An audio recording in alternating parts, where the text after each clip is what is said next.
Good morning, teacher. My name is Sebastián Garzón. I am 9 year course C. I am you to read and answer the questions. How many apples are there is you right? There are some apples. Thank your teacher. See you in the next class. How many apples are there in your fry? There are some apples. How much orange juice is there in the jar? There is I like orange juice. How much lime in there in your fry? There is some milk.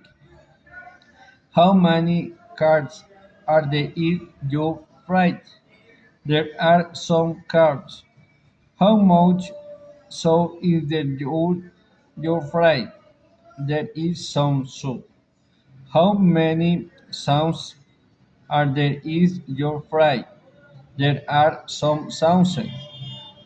How much meat in there in your fry? There is some meat.